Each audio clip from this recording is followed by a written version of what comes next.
الحمد لله وكفى وسلام على عباده الذين اصطفى أما بعد أعوذ بالله من الشيطان الرجيم بسم الله الرحمن الرحيم ألم يجدك يتيما فآوى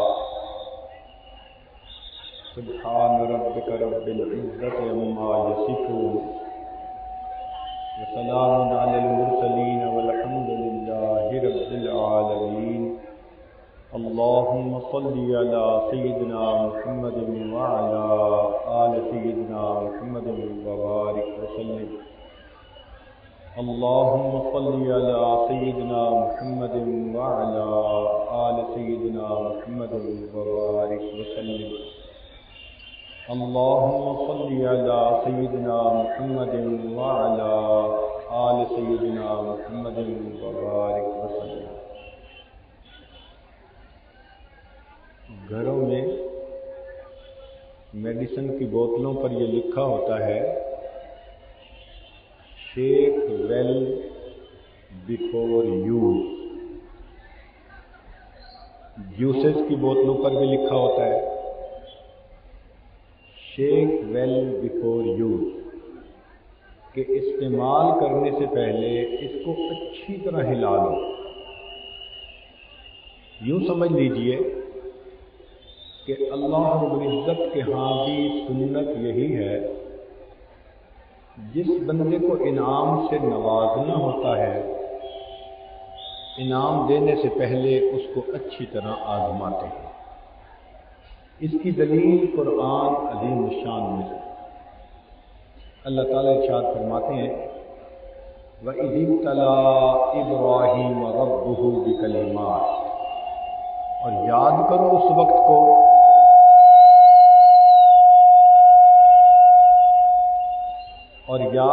اس وقت کو جب آزمایا ابراہیم کو اس کے رب نے چند باتوں میں فَأَتَمَّهُنَّ، اور وہ اس میں کامیاب ہوئے۔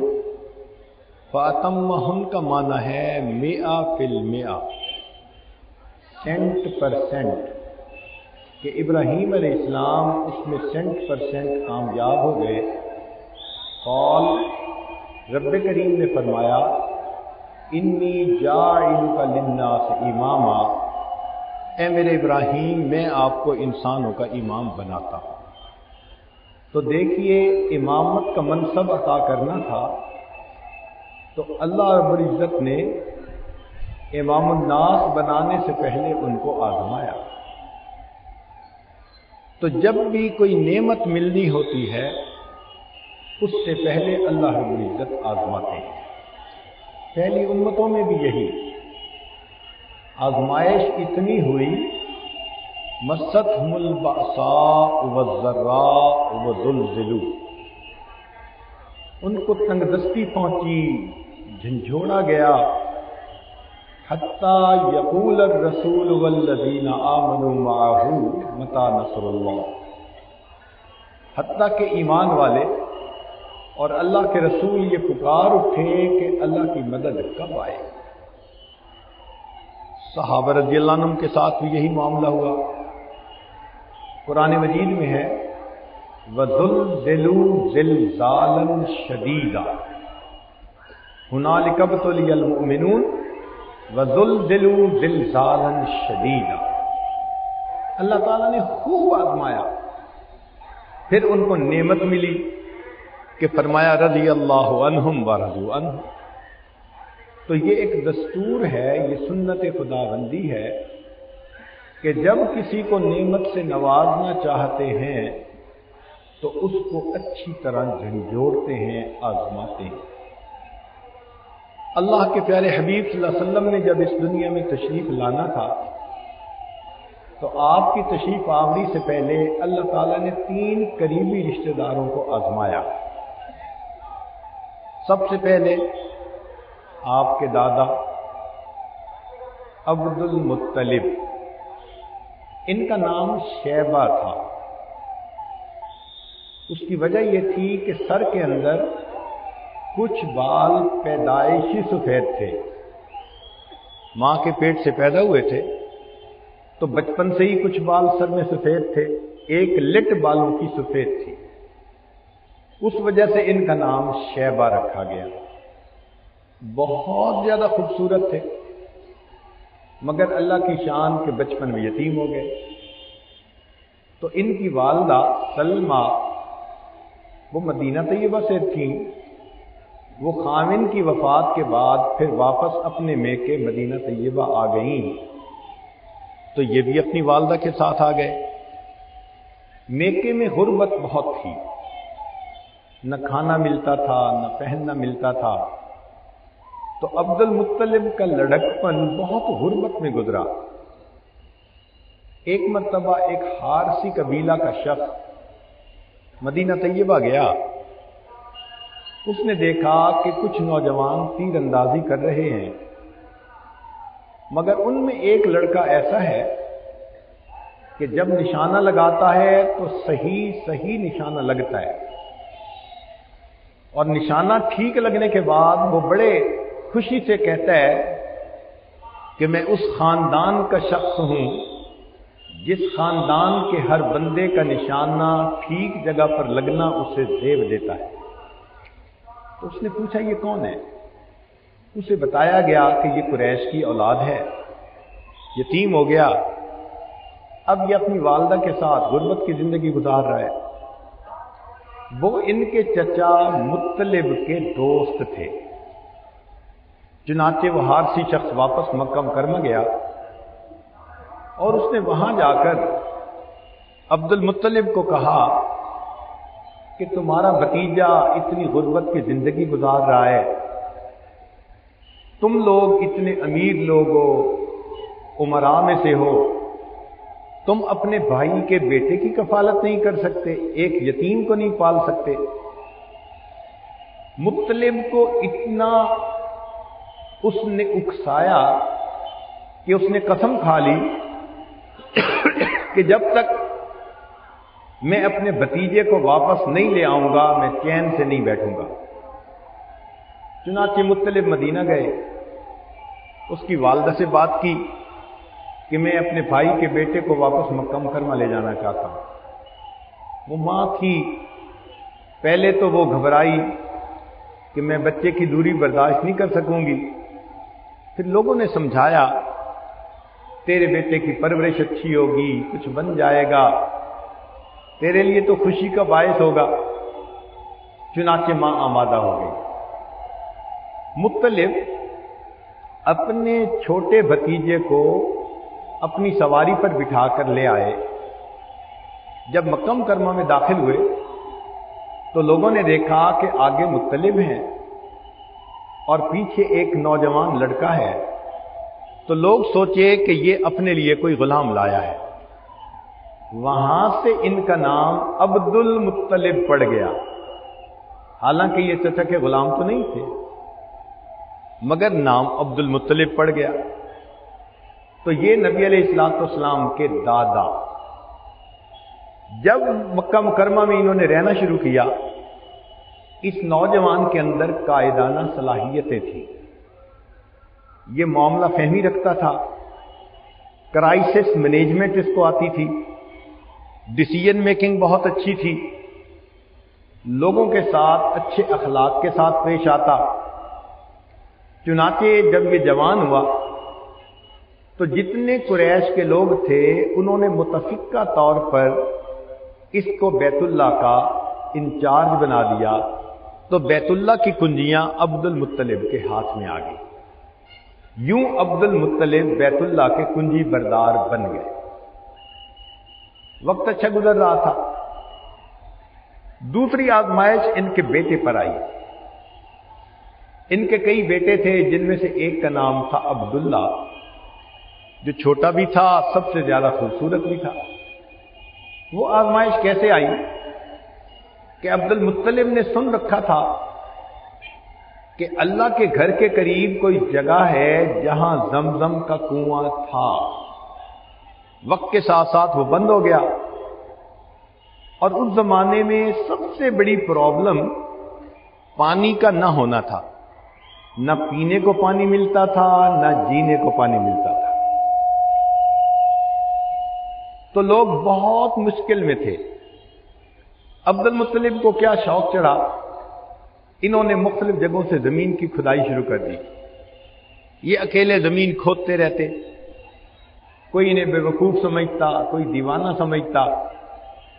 پسینہ بہہ رہا ہے، گرمی کے اندر موسم میں یہ زمین کھود رہے ہیں، چاہتے تھے کہ مجھے وہ کنواں مل جائے جس سے زمزم نکلا۔ حتیٰ کہ جب انہوں نے خوب محنت کی اور کنواں نہ نکلا تو انہوں نے منت مانی کہ اگر اللہ تعالیٰ نے زمزم کا پانی مجھے عطا کر دیا، کنواں وہ مل گیا، تو اپنے بیٹوں میں سے میں ایک بیٹے کو اللہ کے نام پہ قربان کروں گا۔ اللہ کی شان، کچھ عرصہ گزرا کہ انہوں نے جب کھودتے کھودتے ایک چٹان دیکھی، وہ چٹان اصل میں کنویں کے منہ کے اوپر رکھ کے کسی نے بند کیا ہوا تھا۔ چٹان توڑنے کی دیر تھی کہ نیچے سے پانی نکل آیا۔ یہ بات تو اہل مکہ کے لیے سب سے زیادہ خوشی کا باعث تھی کہ زمزم کا پانی مل گیا، آبادی وہاں خوشی کے ساتھ آباد ہو جائے گی۔ چنانچہ لوگ بڑے خوش تھے کہ ہمارے قبیلے کے سردار نے پانی کو ڈھونڈ لیا۔ مگر عبد المطلب دل میں غمزدہ بھی بڑا تھا کہ اب مجھے اپنی اولاد میں سے کسی بیٹے کو قربان کرنا پڑے گا۔ چنانچہ انہوں نے سب بچوں کے نام لکھے اور قرعہ ڈالا کہ میں کس بچے کو اللہ کے نام پہ قربان کروں۔ اللہ تعالیٰ کی شان دیکھیے کہ جو بچوں میں سب سے زیادہ خوبصورت تھا، زیادہ پیارا تھا، چھوٹا تھا، عبداللہ، اسی کے نام قرعہ پڑ گیا۔ چنانچہ عبد المطلب نے فیصلہ کر لیا کہ میں عبداللہ کو اللہ کے نام پہ قربان کروں گا۔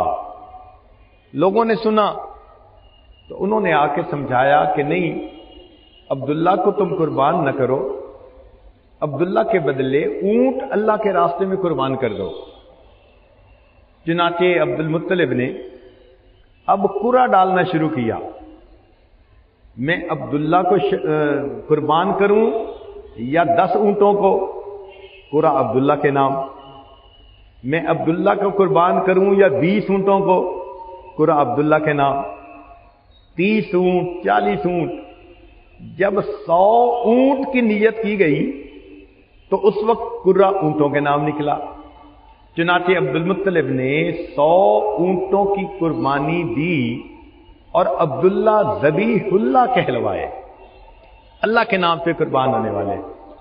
چنانچہ ایک مرتبہ ایک اعرابی نبی علیہ السلام کی خدمت میں آیا، کہنے لگا یا ابن الذبیحین، اے 2 ذبیح ہونے والوں کے بیٹے۔ تو نبی علیہ السلام مسکرائے، فرمایا ہاں، میرے اجداد میں سے 2 ذبیح اللہ تھے، ایک اسماعیل ذبیح اللہ تھے اور ایک میرے والد عبداللہ ذبیح اللہ تھے۔ اب اس عبداللہ پر یہ آزمائش تھی۔ تیسری آزمائش نبی علیہ الصلوۃ والسلام کی والدہ ماجدہ، ان کا نام تھا آمنہ، مدینہ طیبہ کی رہنے والی تھیں اور قبیلے کا نام تھا بنی زہرہ۔ جب عبد المطلب نے اپنے بیٹے کی شادی کرنے کا ارادہ کیا تو انہیں بنی زہرہ میں سے رشتہ لینے کا خیال آیا۔ چنانچہ وہ اپنے بیٹے کے لیے گئے اور آمنہ کا رشتہ پسند کیا اور لے کر آئے۔ اللہ کی شان دیکھیے کہ بچہ بھی جوان تھا اور بچی کی بھی ابتدائی جوانی کی عمر تھی، شادی ہو گئی۔ ابھی 6 مہینے میاں بیوی دونوں گھر میں اکٹھے رہے کہ اتنے میں ایک قافلے نے شام تجارت کا سفر کرنا تھا۔ تو عبداللہ کی نیت بنی، اب تو میں شادی شدہ بھی ہو گیا، مجھے چاہیے میں کوئی تجارتی سفر کروں، جو اس میں سے بچے گا تو گھر کی ضرورتیں پوری ہوں گی۔ عبداللہ نے تجارت کی نیت کر لی۔ آمنہ کے لیے یہ بڑی غمناک خبر تھی کہ 6 مہینے شادی کو ہوئے اور ابھی خامن کی جدائی. اور اس زمانے کے سفر کوئی مہینہ 15 دن کے نہیں ہوتے تھے، مہینوں کے سفر ہوتے تھے، لمبی جدائی ہوا کرتی تھی. چنانچہ جب عبداللہ رخصت ہونے لگے تو اس وقت آمنہ امید سے بھی تھیں، غم سے بھی تھیں. ان کی غم نمناک آنکھوں کو دیکھ کر عبداللہ نے کہا ان کا دل رکھنے کے لیے کہ دیکھیں میں سفر میں جا رہا ہوں، میں آپ کو بہت مس کروں گا، آپ مجھے بہت یاد آؤ گی. اچھا میرے ساتھ ایک وعدہ کرو کہ جب قافلہ واپس لوٹ کر آئے گا تو تم جب خبر سن لینا تو بن سنور کے تم آ کے دروازے کے اندر کھڑی ہو جانا. میں جیسے ہی دروازے پہ پہنچوں تم مجھے اہلم وسالہ کہنا. انہوں نے وعدہ کر لیا. اصل میں تو عبداللہ ان کے غم کو تھوڑا کم کرنا چاہتے تھے. تو بیوی نے وعدہ کر لیا میں آپ کا انتظار دروازے کے قریب آ کر کروں گی جب آپ واپس آئیں گے. عبداللہ چلے گئے. اللہ کی شان دیکھیں کہ تجارتی سفر بہت اچھا رہا. مکہ مکرمہ سے پہلے مدینہ جاتے تھے، مدینہ سے آگے شام جاتے تھے، اور واپسی پر پھر مدینہ آتا تھا، پھر مکہ مکرمہ. جب یہ لوگ سفر سے واپس آ رہے تھے تو سفر میں حضرت عبداللہ بہت بیمار ہو گئے، بخار ہو گیا، طبیعت کمزور ہو گئی. جب مدینہ طیبہ پہنچے تو وہاں چونکہ سسرال تھا تو بنی زہرہ والوں نے کہا کہ بھائی اس حالت میں سفر تو بہت زیادہ تکلیف کا باعث ہے، تو آپ عبداللہ کو ہمارے پاس چھوڑ دو، ہم ان کا علاج معالجہ کریں گے، خدمت کریں گے، صحت مند ہوں گے تو پہنچا دیں گے. چنانچہ باقی قافلہ 2-4 دن قیام کے بعد مکہ مکرمہ چل پڑا اور حضرت عبداللہ وہی مکہ مکرمہ میں رہ گئے. جب یہ قافلہ مکہ مکرمہ پہنچا تو مکہ مکرمہ کے اندر ایک خوشی تھی. ہر گھر کے اندر عورتیں خوش تھیں، بچے خوش تھے کہ ہمارے میاں آ رہے ہیں، ہمارے ابو آ رہے ہیں. جب قافلے کے پہنچنے کی خبر ملی تو بی بی آمنہ بھی خوش ہوئی، نہائی، اچھے کپڑے پہنے، چاہتی تھیں کہ میں دروازے کے قریب جا کر اپنے خامند کا استقبال کروں، میں اپنا وعدہ پورا کروں. لیکن دروازے کے قریب کھڑے اتنی دیر گزر گئی، حضرت عبداللہ آتے ہی نہیں تھے. پتہ کروایا کہ کہاں ہیں. لوگوں نے کہا جی قافلے کے سب لوگ تو گھروں کو چلے گئے، پیچھے تو کوئی نہیں بچا. پتہ کروایا کہ کہاں ہیں حضرت عبداللہ. اطلاع ملی وہ بیمار تھے، مدینہ طیبہ رہ گئے اور آ نہیں سکے. بی بی آمنہ کے لیے یہ بہت غم کی خبر تھی کہ جس خامند کی انتظار میں اتنی دیر کھڑی رہی وہ ابھی بھی گھر نہیں پہنچے. چنانچہ قریب کے رشتہ داروں نے سوچا کہ ہم جاتے ہیں مدینہ اور حضرت عبداللہ کو واپس لے کر آتے ہیں. مگر اللہ کی شان کچھ اور چاہتی تھی. ان لوگوں کے جاننے سے پہلے حضرت عبداللہ کی وہاں مدینہ طیبہ میں وفات ہو گئی. جب وفات ہوئی حضرت عبداللہ کی عمر 18 سال تھی، بی بی آمنہ کی عمر 16 سال تھی، اور ابھی چند مہینے ان کو امید کے گزرے ہوئے تھے، حاملہ بھی تھی. اب ذرا اندازہ لگائیے، جس لڑکی کی عمر 16 سال ہو اور وہ حاملہ بھی ہو، اس کے اپنے خاوند کے وفات ہونے کی اطلاع ملے، اس کے دل پہ یہ کتنا بڑا غم ہوا کرتا ہے. بی بی آمنہ کی آزمائش بہت بڑی تھی، بہت بڑی تھی. چنانچہ وہ غمزدہ تھیں، آنکھوں میں سے آنسو آ رہے تھے. خاوند بھی جدا ہو گیا اور 16 سال کی عمر میں بیوہ. شادی کے بعد چند مہینے ہی خاوند کے پاس رہنے کا موقع ملا تو 3 قریبی رشتہ داروں کے اوپر آزمائشیں آئیں. ایک دادا پر، دوسری والد ماجد پر، اور تیسری والدہ کے اوپر. 3 پر آزمائشیں آنے کے بعد پھر اللہ رب العزت نے اپنے حبیب حضرت محمد مصطفیٰ احمد مجتبی صلی اللہ علیہ وسلم کو اس دنیا کے اندر بھیجا۔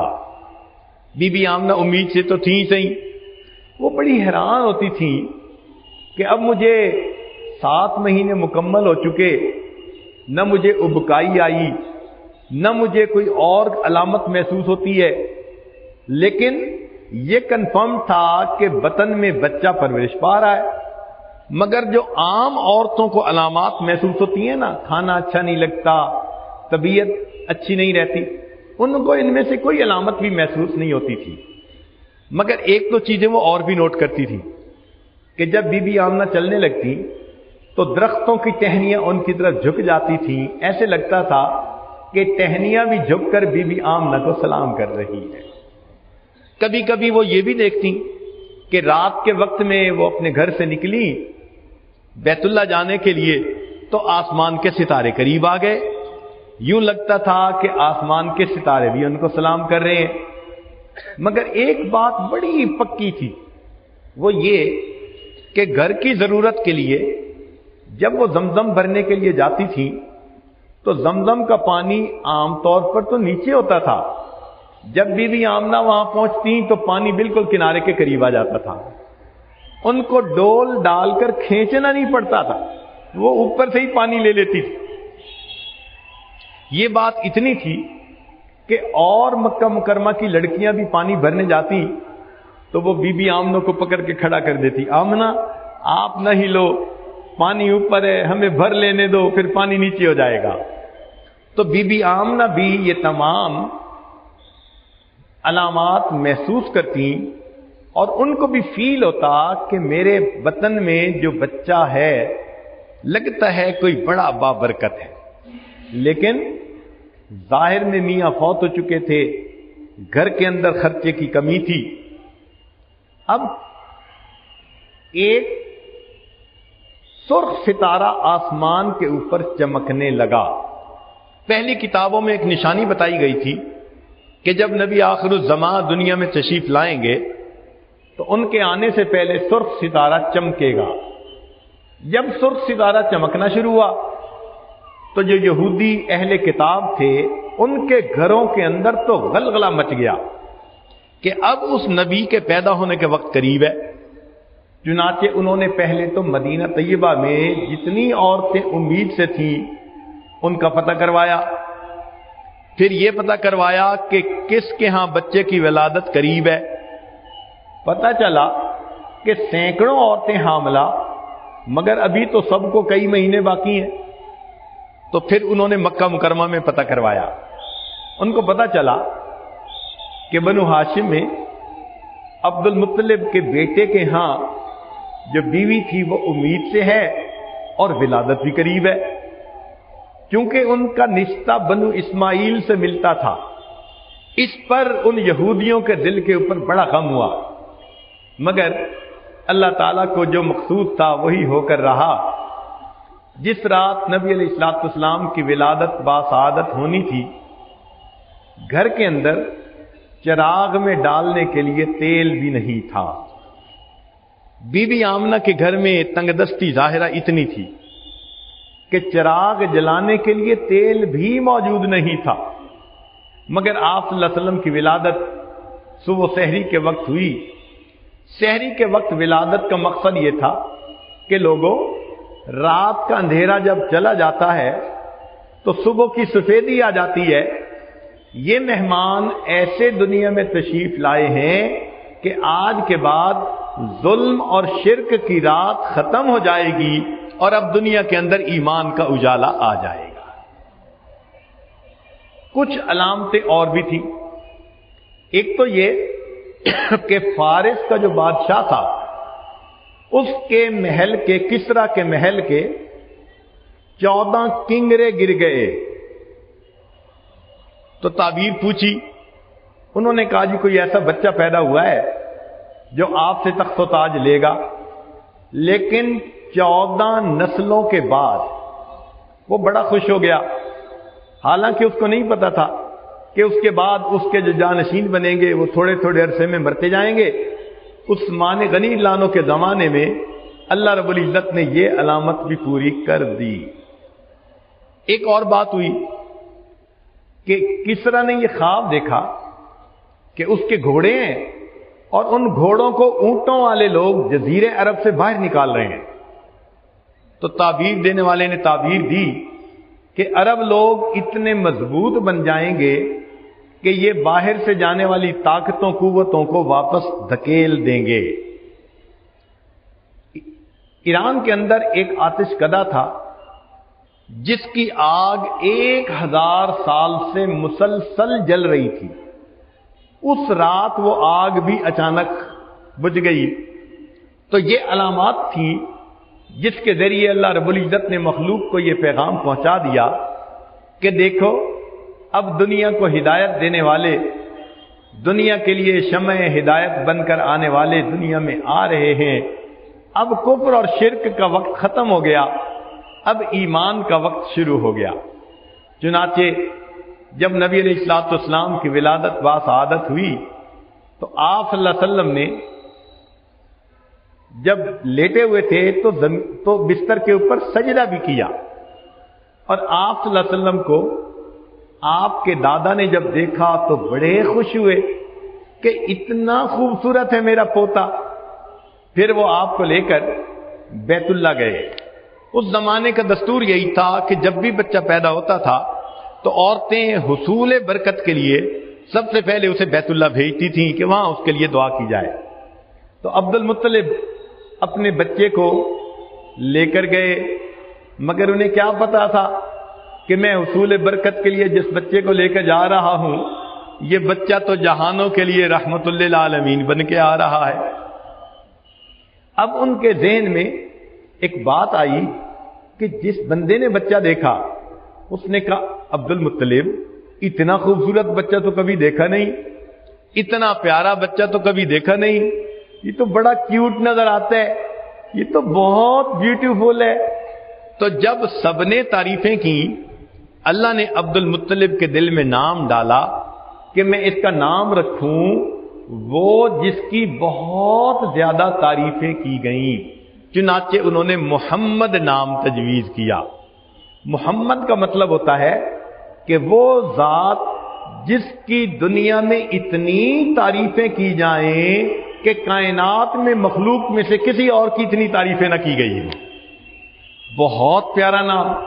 پھر ایک نام احمد بھی رکھا گیا کہ وہ ذات جو اللہ تعالیٰ کی اتنی تعریفیں کرے کہ اتنی تعریفیں کسی اور نے کی ہی نہ ہو. تو آپ صلی اللہ علیہ وسلم محمد بھی تھے اور آپ صلی اللہ علیہ وسلم احمد بھی تھے.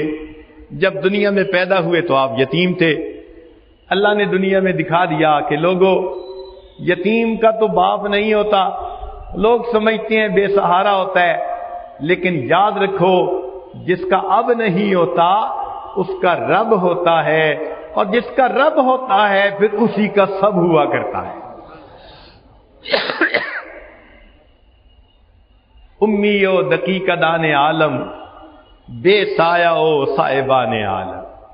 اللہ رب العزت نے اپنے حبیب صلی اللہ علیہ وسلم کو کیا نعمتیں عطا فرمائیں. چنانچہ آسمان کے ستارے جھکنے میں بھی حکمت تھی. یہ میسج دیا گیا کہ دیکھو آسمان کی مخلوق بھی اگر اس کے سامنے جھک رہی ہے تو اے زمین پر بسنے والوں تمہیں بھی اس کے سامنے زانوئے ادب تہ کرنا پڑے گا، جھکنا پڑے گا. پھر یہ بھی بتانا تھا کہ جو اس کی شاگردی کو اختیار کریں گے وہ اسی طرح شان پائیں گے جس طرح آسمان کے ستارے ہوتے ہیں وہ لوگ زمین کے ستارے کہلائیں گے. نبی علیہ السلام نے فرمایا اصحاب النجوم بأیہم اقتدیتم اہتدیتم. پھر یہ بھی بتایا کہ دیکھو جب آسمانی مخلوق بھی ان کا احترام کر رہی ہے تو دنیا والوں تمہیں سرداری ملے گی جب تم لوگ ان کے قدموں میں آؤ گے. تو اللہ رب العزت نے چند باتوں کے ذریعے دنیا کو یہ پیغام دے دیا. کچھ دن ہوئے تھے نبی علیہ الصلوۃ والسلام کی پیدائش کو کہ عجیب بات ہوئی. مکہ مکرمہ سے کوئی 100-150 کلومیٹر دور ایک بستی ہے جو بنو سعد کی بستی کہلاتی ہے. اس کی کوئی 10 عورتیں تھیں.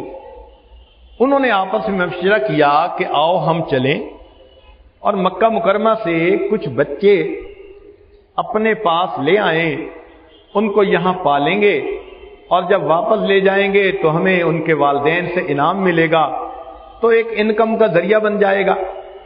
اس زمانے میں اپنے بچوں کو اس طرح دیہاتوں میں بھیج دیا جاتا تھا. ایک تو ان کو بیماریاں نہیں ہوتی تھیں جیسے وائرس کی بیماریاں ہوتی ہیں، کیونکہ مکہ مکرمہ جو تھا بیت اللہ یہ چوراہا تھا، مختلف ملکوں کے قافلے گزرتے رہتے تھے اور قافلوں سے وائرس ٹائپ بیماریاں بھی آتی رہتی تھی. تو لوگ بچوں کو، چھوٹے بچوں کو وہاں رکھنے سے ذرا گھبراتے تھے تو وہ بھیج دیتے تھے.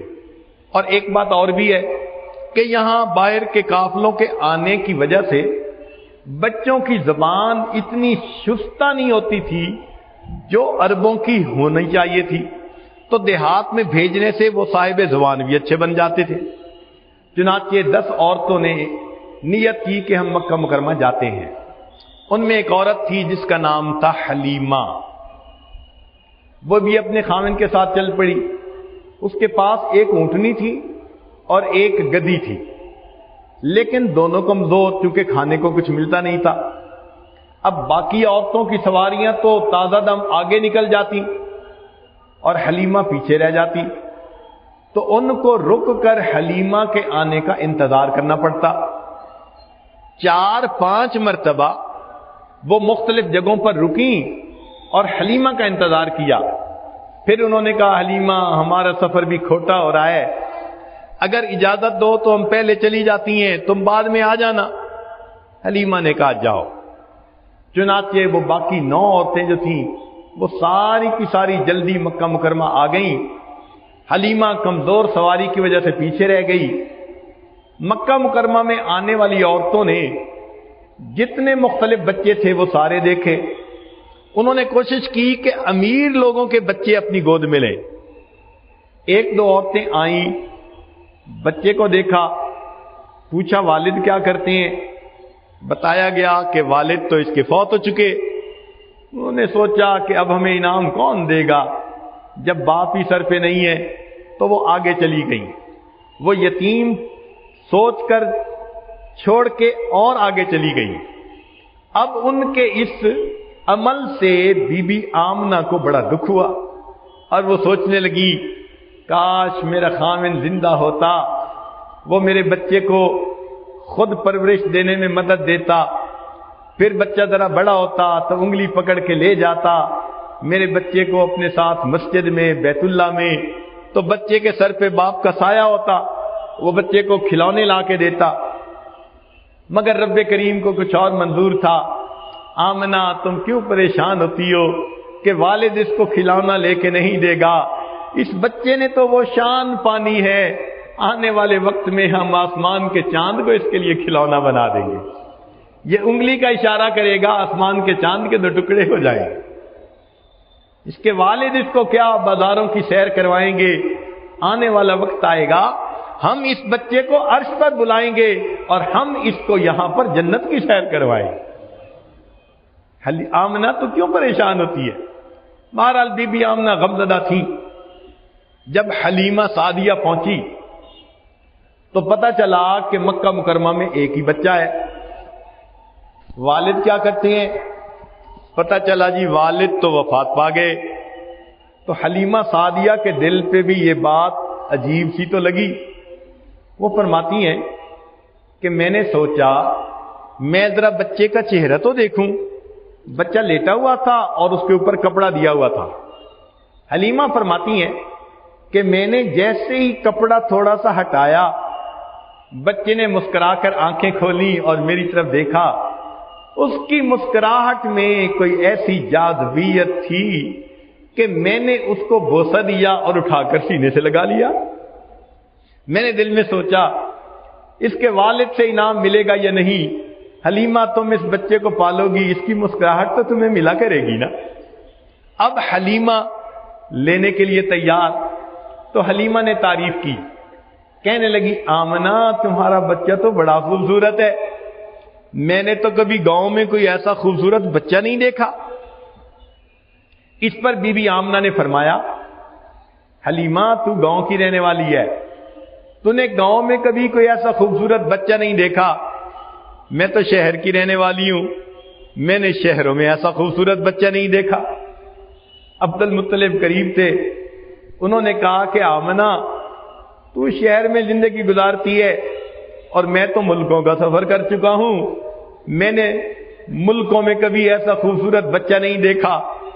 اس موقع پر اگر جبریل علیہ السلام سے پوچھا جاتا کہ آپ بھی اپنے ذرا کمنٹس دے دیجئے، تو جبریل علیہ السلام بھی کہتے کہ عبد المطلب آپ تو چند ملکوں میں پھرے ہو، میں تو ساری دنیا کو دیکھ چکا۔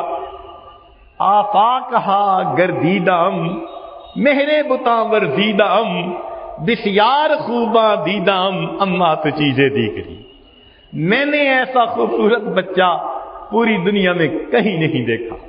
اور اگر اس موقع پہ تصور یہ سوچے کہ اللہ رب العزت کیا فرمائیں گے، تو شاید اللہ تعالیٰ یہ فرماتے حلیمہ تو نے گاؤں میں ایسا نہ دیکھا، آمنہ تو نے شہروں میں نہ دیکھا، عبد المطلب تو نے ملکوں میں نہ دیکھا، جبرائیل تو نے دنیا میں کہیں نہ دیکھا، میں پروردگار بتلاتا ہوں میں نے اپنی پوری مخلوق میں ایسا خوبصورت کوئی نہیں دیکھا۔ واللیل سیاہی زلفوں کی چہرہ والضحا اس کا، واللیل سیاہی زلفوں کی چہرہ والضحا اس کا، سارے جہاں کا پیارا ہے آپ محب ہے خدا اس کا، رب نے بنایا جب اس کو خود آپ کہا سبحان اللہ۔ اللہ رب العزت نے جب اپنے حبیب صلی اللہ علیہ وسلم کو بنایا، اللہ رب العزت سبحان اللہ خوشی ہو گئی، واقعی اللہ کے خزانے میں ان جیسا خوبصورت کوئی اور تھا ہی نہیں۔ اب حلیمہ بچہ لینے کے لیے تیار، آمنہ بچہ دینے کے لیے تیار۔ اللہ کی شان پہ قربان جائیں، اللہ نے اپنے حبیب کو کن عورتوں میں ہاتھوں میں دیا؟ ماں اس کو بنایا جو آمنہ تھی، امانت کو حفاظت کرنے والی، اور پرورش کرنے والی کون؟ جو حلیمہ تھی، حلم والی۔ اس لیے کہ بچے کو اگر پرورش دینے والی عورت میں حلم نہ ہو تو وہ بات بات پہ ڈانٹتی رہتی ہے۔ تو اللہ کی شان دیکھیے کہ اللہ تعالیٰ نے کن کو پسند کیا کہ ماں ہو جو امانت کا خیال رکھنے والی ہو، میری امانت ہے یہ، اور پرورش کرنے والی حلم والی ہو، حوصلہ بڑا ہو اس کا۔ اب آمنہ بیٹا دینے کے لیے تیار، حلیمہ بچہ لینے کے لیے تیار۔ اس موقع پر بی بی آمنہ نے بچے کو دعائیں دیں اور اس کو اللہ کے سپرد کر کے بی بی حلیمہ سعدیہ کے گود میں دے دیا۔ یاد رکھنا کہ جب بھی ماں دعائیں دے کر کسی بچے کو رخصت کرتی ہے، اللہ تعالیٰ کی سنت ہے ہمیشہ اس بچے کو 4 چاند لگا دیا کرتے ہیں۔ یہ دستور ہے اللہ رب العزت کے۔ ذرا سوچئے، موسیٰ علیہ السلام کی والدہ نے اپنے بچے کو دعاؤں کے ذریعے دریا کے اندر ڈال کر رخصت کیا۔ جب چلے تھے تو موسیٰ تھے، لوٹ کر آئے تو کلیم اللہ بن گئے۔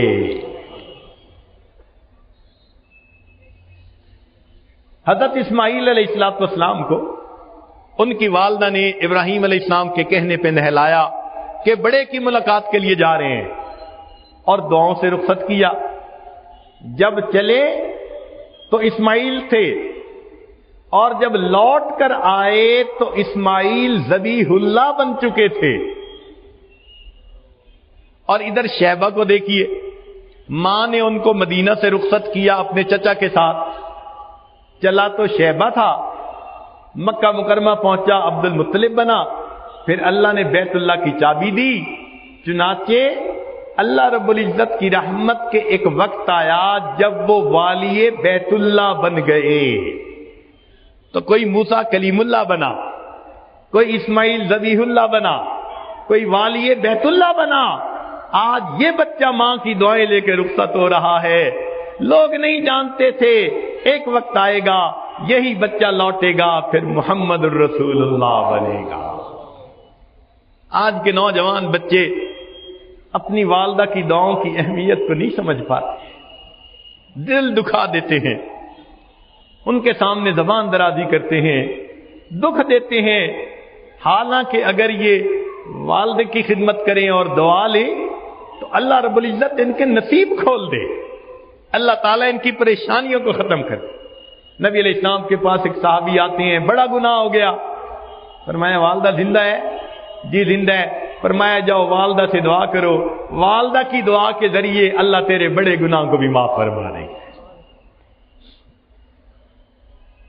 اب حلیمہ سعدیہ نے اس بچے کو اپنے سینے سے لگایا اور باہر نکلی، خاوند انتظار میں تھا۔ خاوند نے کہا کہ حلیمہ اس بچے کو لے آئیں، اس کا والد کیا کرتا ہے؟ انہوں نے بتلایا کہ جی والد تو اس کا فوت ہو چکا۔ تو حلیمہ کے خاوند نے کہا اصل اللہ ان یجعل لنا فیہ برکہ، امید کرتے ہیں اللہ تعالی ہمارے لیے برکت اس میں ڈال دیں گے۔ اب حلیمہ کے خاوند سفر کے لیے تیار، انہوں نے پہلے حلیمہ کو بٹھایا، حلیمہ کی گود میں بچہ تھا، پھر آگے خود بیٹھے، سواری کو اٹھانا چاہا، سواری اٹھ رہی نہیں، بڑے ہیں نا، سواری کو کیا ہے، اٹھ کیوں نہیں رہی، خود نیچے اترے، جیسے ہی نیچے اترے سواری اٹھ گئی، پھر بٹھایا کہ میں اوپر بیٹھوں، جب اوپر بیٹھتے ہیں تو سواری نہیں اٹھتی، ایک دو دفعہ ایسا کرنے کے بعد انہوں نے کہا حلیمہ تم ذرا آگے بیٹھو، حلیمہ کو آگے بٹھایا، اس کی گود میں بچہ تھا، خود وہ پیچھے بیٹھے، جیسے ہی پیچھے بیٹھے سواری اٹھ کھڑی ہوئی، چلنے کے لیے تیار۔ اللہ تعالیٰ کو بتانا مقصود تھا کہ یہ بچہ جو پوری کائنات کا صدر مقام رکھتا ہے، تم اس کو اپنی پیٹھ پیچھے بٹھا کے سفر کیسے کر سکتے ہو؟ آگے بٹھانا پڑے گا، اس کو اس کا مقام دینا پڑے گا۔ اب جو سواری چلی بھاگتی جا رہی ہے، بھاگتی جا رہی ہے، حتیٰ کہ وہ عورتیں جو بہت پہلے سے چلی تھی وہ ابھی راستے میں تھیں کہ یہ سواریاں ان کے قریب سے آگے گزرنے لگی۔ وہ عورتیں بنو سعد کی بڑی حیران، پوچھنے لگی حلیمہ تو نے سواری بدل لی؟ حلیمہ نے مسکرا کر دیکھا اور جواب دیا میں نے سواری تو نہیں بدلی، میری سواری کا سوار بدل گیا۔ حلیمہ سعدیہ جب بچے کو لے کر پہنچی، حدیث مبارکہ میں آتا ہے، فرماتی ہیں کہ بنو سعد کے گھروں میں سے کوئی گھر ایسا نہیں تھا جہاں سے گلاب کے پھولوں کی خوشبو نہ آ رہی ہو، پورے بستی کے اندر خوشبوئیں تھی، جیسے کسی نے روم فریشنر پوری بستی کے اندر چھڑک دیا ہو۔ یہ ملائکہ کے ذریعے اللہ نے اپنے محبوب صلی اللہ علیہ وسلم کے استقبال کا معاملہ کر دیا، ہر گھر میں خوشبو آ رہی تھی۔ مگر ایک بات عجیب تھی کہ جب حلیمہ سعدیہ اپنے گھر پہنچی، اس کی بکریاں چند ایک تھیں، وہ دودھ ہی نہیں دیتی تھی۔ آج جب جا کے دیکھا تو وہ بکریوں کے تھن دودھ سے بھرے ہوئے، ان کے خاوند نے دودھ نکالنا شروع کیا، گھر کے جتنے برتن تھے سارے کے سارے دودھ سے بھر گئے۔ خاوند کہنے لگے حلیمہ لگتا ہے اس بچے کے اندر بڑی برکتیں ہیں۔ دیکھیں اگر اللہ تعالیٰ چاہتے تو اپنے حبیب صلی اللہ علیہ وسلم کی پرورش محل میں بھی کروا سکتے تھے۔ اللہ نے بعض انبیاء کی پرورش محل میں کروائی، موسیٰ علیہ السلام کو محل میں پالا، یوسف علیہ السلام کو محل میں پالا، اپنے حبیب صلی اللہ علیہ وسلم کو محل میں پال سکتے تھے، مگر اللہ تعالیٰ تو دکھانا چاہتے تھے دیکھو یہ بچہ اس گھر میں جا رہا ہے جہاں بکریوں کے تھنوں میں دودھ نہیں ہوتا، اب اگر اس گھر کے اندر برکتیں آ رہی ہیں تو آنکھ سے دیکھ کر سوچنے والے فیصلہ کر لیں کہ یہ برکتیں ساری اس وجود مسعود کی وجہ سے ہیں جس کو اب اس گھر کے اندر بھیجا گیا ہے۔ چنانچہ حلیمہ کے خاوند بڑے خوش ہو گئے، گھر کے اندر ایک زندگی شروع ہو گئی۔ مگر بی بی حلیمہ نے ایک اور بات بھی نوٹ کی، اس کی پرورش میں ایک اور بچہ بھی تھا. تو وہ دیکھتی کہ یہ بچہ جو تھا محمد صلی اللہ علیہ وسلم، اس کو انہوں نے پہلی دفعہ جس طرف سے دودھ پلایا، یہ بچہ فقط ادھر سے ہی دودھ پیتا تھا، دوسری طرف سے دودھ پلانے بھی لگتی تو دودھ نہیں پیتا تھا. وہ بڑی حیران ہوتی کہ یہ کیا معاملہ ہے. چنانچہ والدہ کے دو طرف دودھ ہوتا ہے تو تقسیم ہو گئی، ایک طرف سے ایک بچہ دودھ پیتا اور دوسری طرف سے دوسرا بچہ دودھ پیتا. یہ اس لیے تھا، اللہ تعالیٰ بتانا چاہتے تھے دیکھو کل جس ہستی نے ساری کائنات کو انصاف کی تعلیم دینی ہے، کوئی یہ بھی الزام نہ لگا سکے کہ چھوٹے ہوتے ہوئے یہ اپنے دودھ شریک بھائی کے حصے کا دودھ پی جایا کرتے.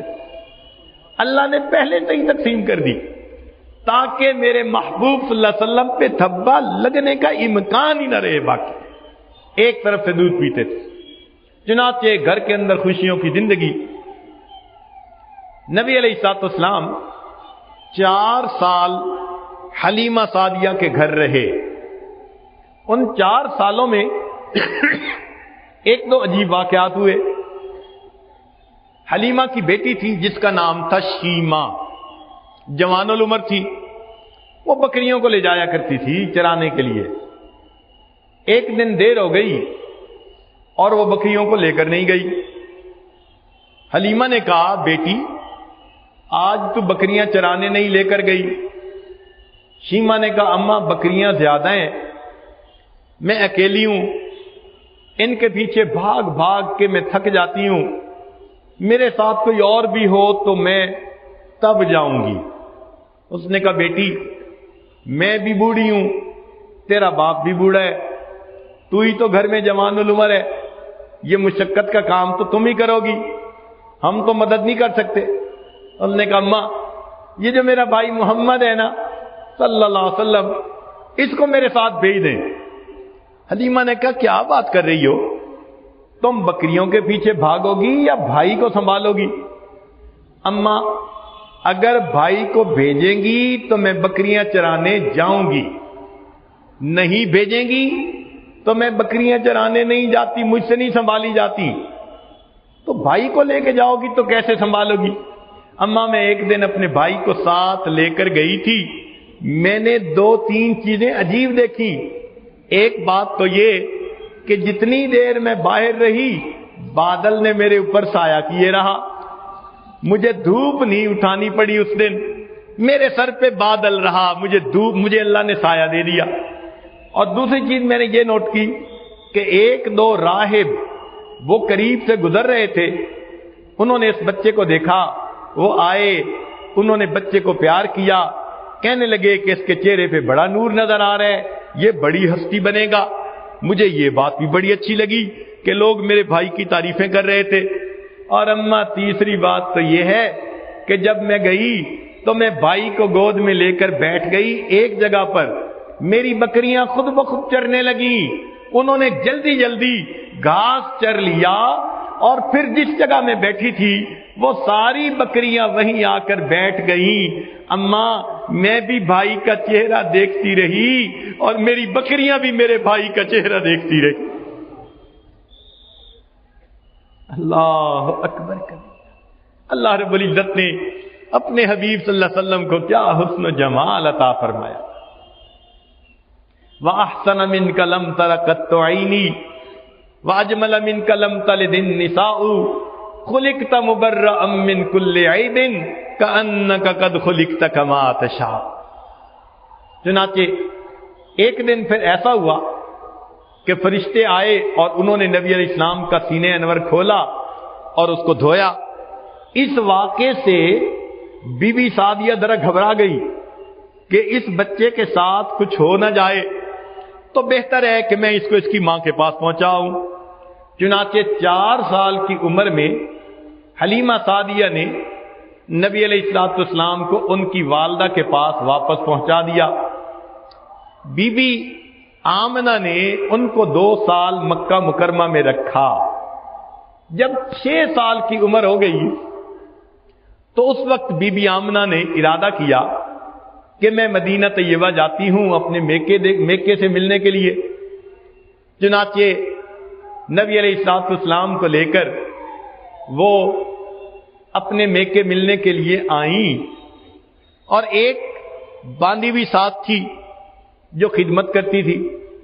اب اللہ کی شان دیکھیے کہ جب وہ مدینہ طیبہ پہنچی تو ان کے دل میں خیال آیا میں اپنے خاوند کی قبر پر تو جاؤں، کچھ پڑھ کے بخش دوں گی۔ چنانچہ وہ اپنے خاوند کی قبر پر پہنچی، حضرت عبداللہ کی۔ نبی علیہ الصلوۃ والسلام نے فرمایا کہ میں 6 سال کی عمر کا تھا، چھوٹا تھا، مجھے اتنا پتہ نہیں، لیکن جب میں وہاں گیا تو میری والدہ کے ہونٹ ہل رہے تھے، شاید وہ کوئی باتیں کر رہی تھی، مگر میری والدہ کی آنکھوں سے آنسو جاری ہو گئے، اور والدہ کو روتا دیکھ کر میں بھی رونے لگ گیا۔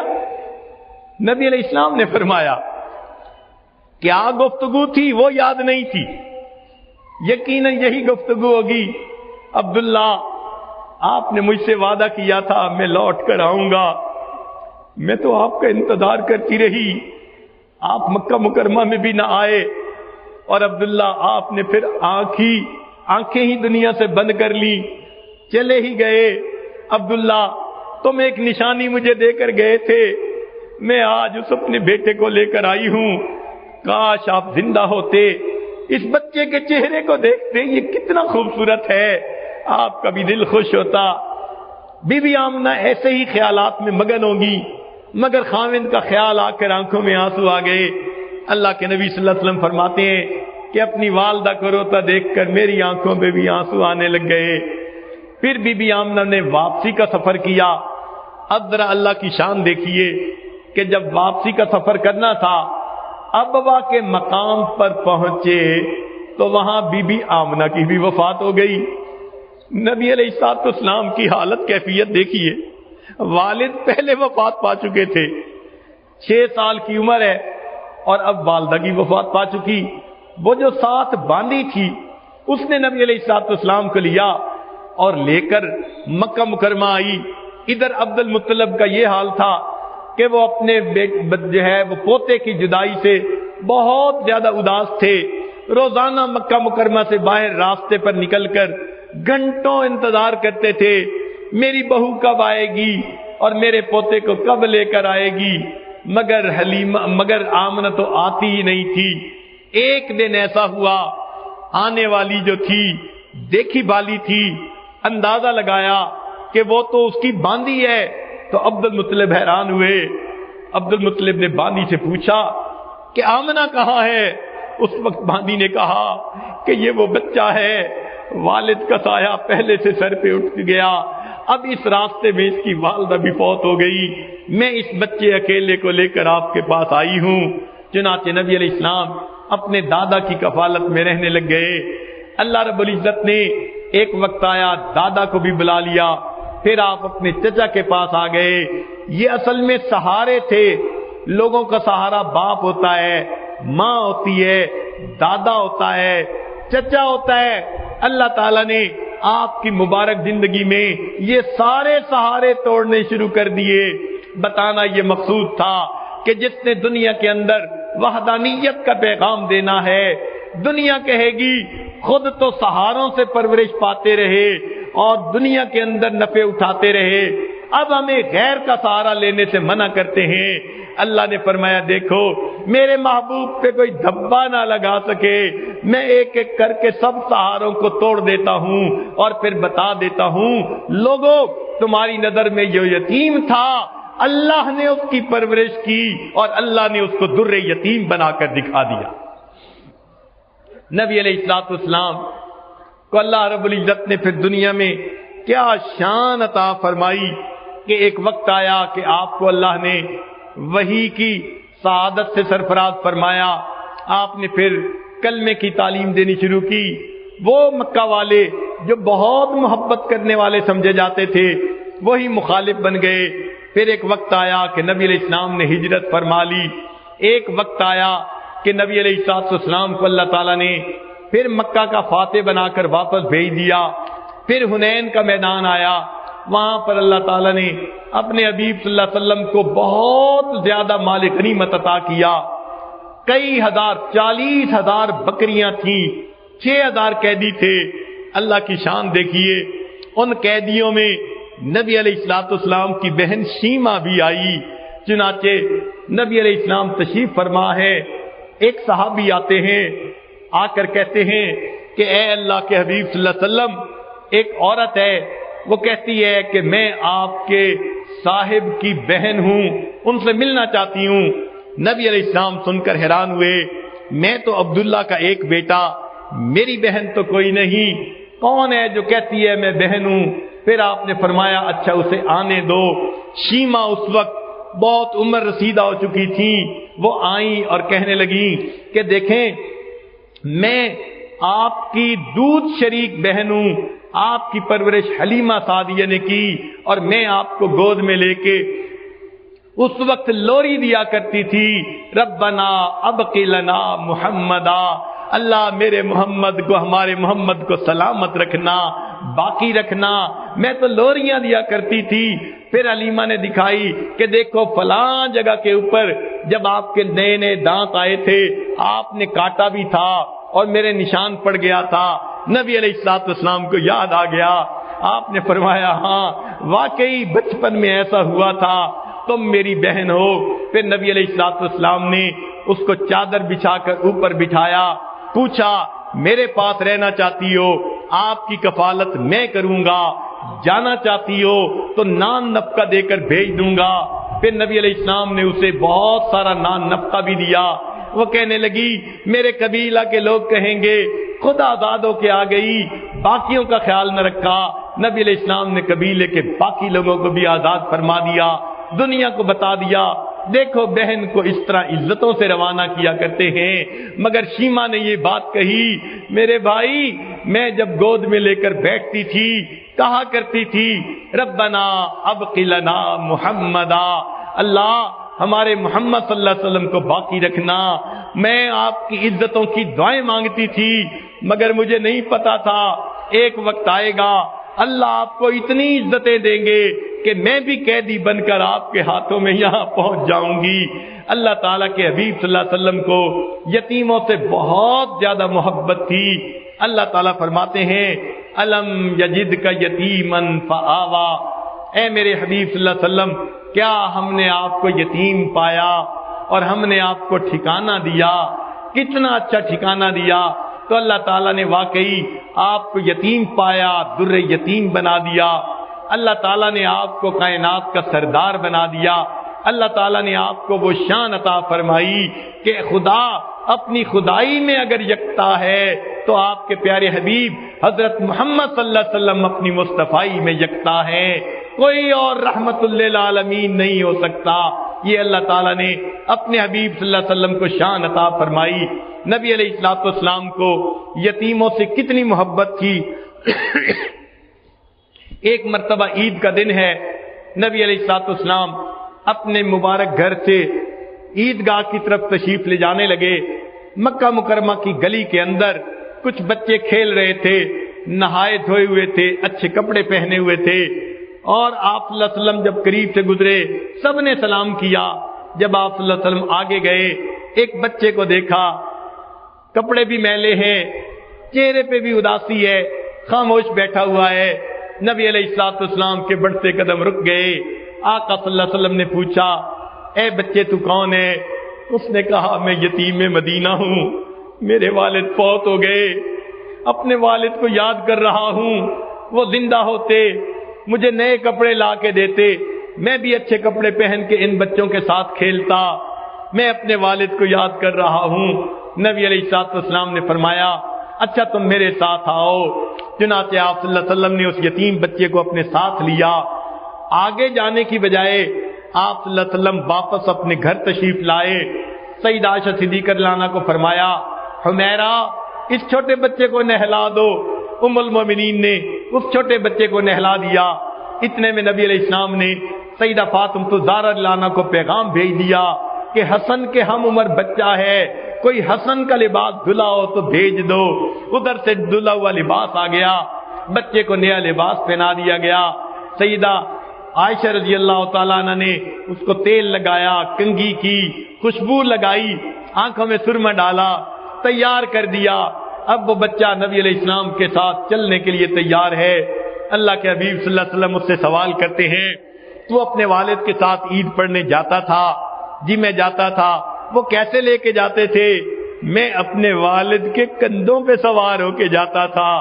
نبی علیہ السلام نیچے بیٹھ جاتے ہیں، بچے کو کہا آؤ تم یتیم ہو، میرے کندھوں کے اوپر بیٹھ جاؤ۔ وہ بچہ نبی علیہ السلام کے مبارک کندھوں پر بیٹھ جاتا ہے۔ اللہ کے حبیب صلی اللہ علیہ وسلم اس یتیم بچے کو کندھوں پر بٹھا کر باہر تشریف لاتے ہیں۔ وہ جو بچے باہر کھیل رہے تھے وہ بڑے حیران ہیں، یہ بچہ اکیلا رو رہا تھا، کوئی پوچھتا نہیں تھا۔ اب نبی علیہ السلام اسے لے کر گئے، اب نہایا نظر آ رہا ہے، اچھے کپڑے ہیں، سرما لگا ہوا، خوشبو لگی ہوئی، اور نبی علیہ السلام کے کندھوں پر بیٹھا ہوا ہے۔ تو لڑکوں نے آنکھوں میں اشارے سے پوچھا کیا معاملہ ہے؟ اس یتیم بچے نے دور سے کہا کہ اللہ کے حبیب صلی اللہ علیہ وسلم نے مجھے اپنا بیٹا بنا لیا۔ جب اس نے یہ کہا تو جو بچے تھے ان میں سے ایک بچے نے ٹھنڈی سانس لی اور کہنے لگا کاش میں بھی یتیم ہوتا اور اللہ کے حبیب صلی اللہ علیہ وسلم مجھے بھی اپنا بیٹا بنا لیتے۔ میرے آقا صلی اللہ علیہ وسلم نے انسانیت کو سبق دے دیا۔ لوگوں، اکثر لوگ تو یتیموں کے مال ہڑپ کر جاتے ہیں، یتیموں کے لیے جو ہے وہ ظالم بن جاتے ہیں، لیکن دیکھو میں دنیا میں ہر ایک کے لیے شفقت اور رحمت بن کے آیا ہوں۔ آپ صلی اللہ علیہ وسلم اس یتیم بچے کو لے کر مسجد جو ہے عیدگاہ پہ آتے ہیں۔ آپ صلی اللہ علیہ وسلم ممبر کے اوپر بیٹھے، کتابوں میں لکھا ہے وہ بچہ نیچے دی جو ہے زمین پر بیٹھنے لگا۔ اللہ کے حبیب صلی اللہ علیہ وسلم نے فرمایا نہیں، آج تو نیچے زمین پر نہیں بیٹھے گا، اوپر ممبر پر میں جہاں بیٹھا ہوں تو میرے ساتھ بیٹھے گا۔ اس بچے کو آپ صلی اللہ علیہ وسلم نے اپنے قریب بٹھا کر پھر درس دیا، فرمایا لوگوں اگر کوئی یتیم بچے کے سر پر شفقت کا ہاتھ رکھتا ہے، سر کے نیچے جتنے بال ہوتے ہیں اللہ اتنے بالوں کے برابر نیکیاں اس بندے کے نامہ اعمال میں لکھ دیتے ہیں۔ آقا نے اپنا ہاتھ اس یتیم بچے کے سر پر رکھ کر یہ بات سنائی۔ آقا صلی اللہ علیہ وسلم کو یتیموں سے اتنی محبت تھی۔ اللہ تعالی ہمیں بھی غریبوں، مسکینوں، یتیموں کے ساتھ سچی محبت عطا فرمائے اور دنیا میں نبی علیہ الصلوۃ والسلام کے خلق کا نمونہ بن کر رہنے کی توفیق عطا فرمائے۔ میرے آقا دنیا میں آئے تو دنیا کے اندر دعائیں پوری ہو گئیں۔ کسی نے کہا خلیل اللہ نے جس کے لیے حق سے دعائیں کی، ذبیح اللہ نے وقت ذبح جس کی التجائیں کی، جو بن کر روشنی پھر دیدہ یعقوب میں آیا، جسے یوسف نے اپنے حسن کے نئے رنگ میں پایا، کلیم اللہ کا دل روشن ہوا جس ذوق فشانی سے، وہ جس کی آرزو بھڑکی جواب لن ترانی سے، وہ جس کے نام تھے داؤد نے نغمہ سرائی کی، وہ جس کی یاد میں شاہ سلیمان نے گدائی کی، دل یحییٰ میں ارماں رہ گئے جس کی زیارت کے، لب عیسیٰ پہ آئے واز جس کی شان رحمت کے، وہ دن آیا کہ پورے ہو گئے تورات کے وعدے، خدا نے آج پورے کر دیے ہر بات کے وعدے، مبارک ہو کہ ختم المرسلین تشریف لے آئے، جناب رحمت للعالمین تشریف لے آئے۔ اللہ کے حبیب صلی اللہ علیہ وسلم دنیا میں تشریف لائے، اللہ نے آپ کو ہر صفت عطا فرمائی جو صفت کسی بھی انسان کے لیے ممکن ہو سکتی تھی، اللہ نے ہر صفت اپنے حبیب صلی اللہ علیہ وسلم کو عطا فرمائی۔ بلکہ عربی زبان کے اندر جتنے حروف ہیں ان حروف سے جتنے الفاظ بنتے ہیں صفاتی، اللہ نے وہ تمام صفات اپنے حبیب صلی اللہ علیہ وسلم کو عطا فرمائی۔ چنانچہ نبی علیہ السلام تشریف لائے، الف بولی، لوگوں دیکھو دنیا میں احمد آ گئے، امی آ گئے، اولا آ گئے، با کہنے لگی، دنیا کے اندر بشیر آ گئے، تا نے کہا دنیا کے اندر تنویر آ گئے، سا نے کہا دنیا میں ثاقب آ گئے. جیم نے کہا دنیا میں جواد آ گئے, جمیل آ گئے. ہا نے کہا دنیا میں حامد آ گئے, حبیب آ گئے, حافظ آ گئے, حکیم آ گئے, حجازی آ گئے. خا نے کہا دنیا میں خوشے آ گئے, ختم المرسلین آ گئے. دال نے کہا دنیا کے اندر دائی آ گئے, داعیا الی اللہ باذنہ وسراجا منیرا. زال نے کہا دنیا کے اندر زکی آ گئے. را بولی دنیا کے اندر رسول آ گئے, رحمت للعالمین آ گئے, رشید آ گئے, رفیق آ گئے. زا نے کہا دنیا کے اندر زائر بیت اللہ آ گئے. سین نے کہا دنیا میں سعید آ گئے, سید آ گئے, سراج آ گئے. شین نے کہا دنیا کے اندر شافع آ گئے, شکور آ گئے, شہید آ گئے. صاد نے کہا صفی اللہ آ گئے. ضاد نے کہا دنیا کے ضامن آ گئے. طا نے کہا طیب آ گئے, طاہر آ گئے, طاہ آ گئے. ظا نے کہا دنیا میں ظاہر آ گئے. عین بولی دنیا میں عبداللہ آ گئے, عزیز آ گئے, عادل آ گئے. غین نے کہا دنیا کے اندر غیور آ گئے. فا بولی دنیا میں فاتح آ گئے. قاف نے کہا دنیا میں قاسم آ گئے, قاری آ گئے, قدی آ گئے. چھوٹی کاف بولی دنیا میں کامل آ گئے, کفیل آ گئے, صاحب کوثر آ گئے. لام نے کہا دنیا کے اندر لعیق آ گئے.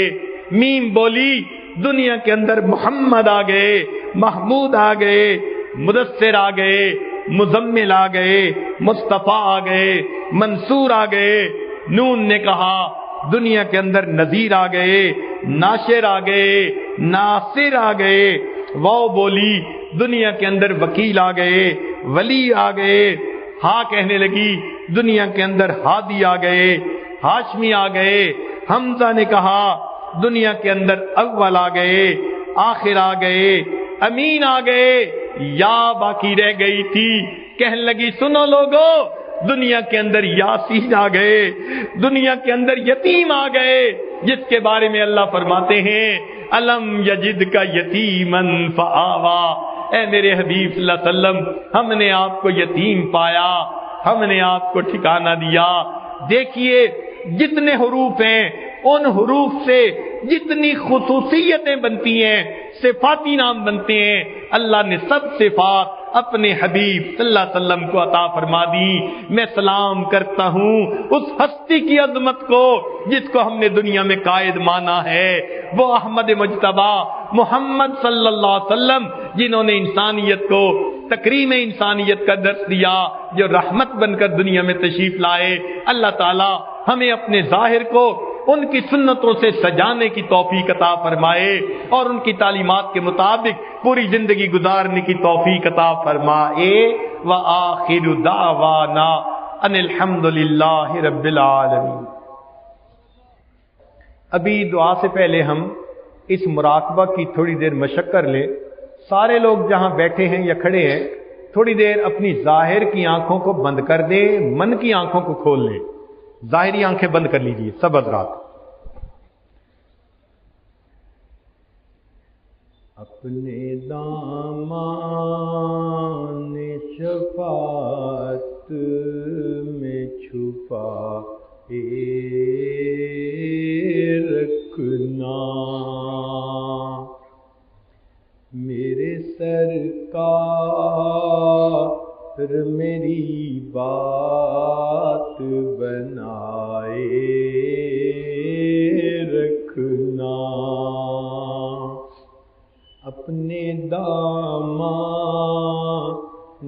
شفاعت میں چھپائے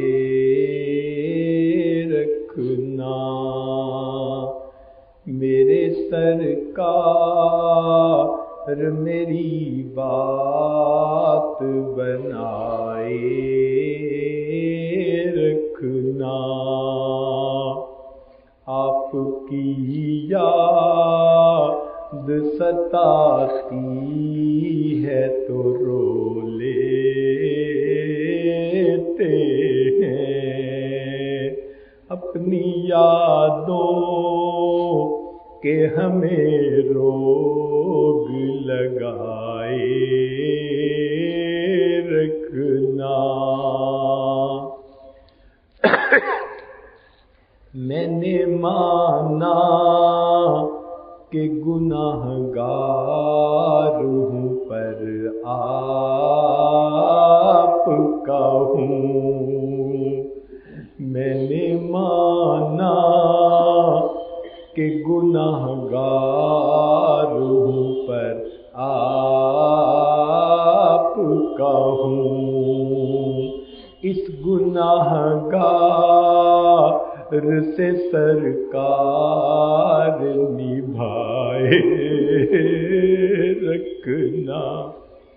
میں نے مانا کہ گناہگار ہوں پر آپ کا ہوں، اس گناہگار سے سرکار نبھائے رکھنا۔ ذرائے خاک کو خورشید بنانے والے، ذرائے خاک کو خورشید بنانے والے، خاک ہوں میں مجھے قدموں سے لگا رکھنا۔ ذرائے خاک کو خورشید بنانے والے، خاک ہوں میں مجھے قدموں سے لگائے رکھنا۔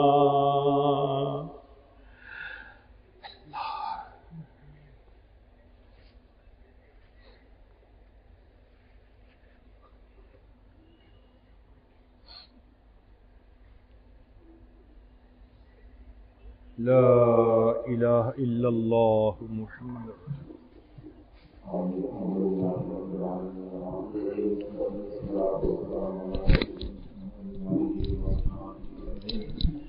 اللهم ربنا آتنا في الدنيا حسنة وفي الآخرة حسنة وقنا عذاب النار. ربنا ظلمنا أنفسنا وإن لم تغفر لنا وترحمنا لنكونن من الخاسرين. ربنا لا تزغ قلوبنا بعد إذ هديتنا وهب لنا من لدنك رحمة إنك أنت الوهاب. ربنا لا تؤاخذنا إن نسينا أو أخطأنا. ربنا ولا تحمل علينا إصرا كما حملته على الذين من قبلنا. ربنا ولا تحملنا ما لا طاقة لنا به. واعف عنا واغفر لنا وارحمنا أنت مولانا فانصرنا على القوم الكافرين. اللهم إنك عفو كريم تحب العفو فاعف عنا. اللهم إنك عفو كريم تحب العفو فاعف عنا. اللهم إنك عفو كريم تحب العفو فاعف عنا يا كريم يا كريم يا كريم. اے کریم پروردگار، اندھیری رات کا وقت ہے، دنیا کے بادشاہوں نے اپنے دروازے بند کر رکھے ہیں، تیرا در اب بھی کھلا ہے، تیرے فقیر بندے تجھے منانے کے لیے جمع ہو چکے ہیں۔ اللہ ہم سب کے گناہوں کو معاف فرما، سب کی خطاؤں کو معاف فرما، اللہ ہماری پریشانیوں کو ختم فرما، ہماری نیک تمناؤں کو پورا فرما، اللہ ہمیں گناہوں سے پاک صاف زندگی نصیب فرما، معصیت سے خالی زندگی نصیب فرما، نفس اور شیطان کے مکر و فریب سے محفوظ فرما۔ الہ العالمین، ہم گناہ کرتے کرتے مزید تنگ آ چکے ہیں، چھٹکارا چاہتے ہیں، اللہ ہمیں گناہوں سے چھٹکارا عطا فرما۔ اے اللہ شیطان ظالم نے ہمیں گمراہ کرنے کی قسمیں کھائی ہیں، اللہ اس کو ہم سے دفع دور فرما۔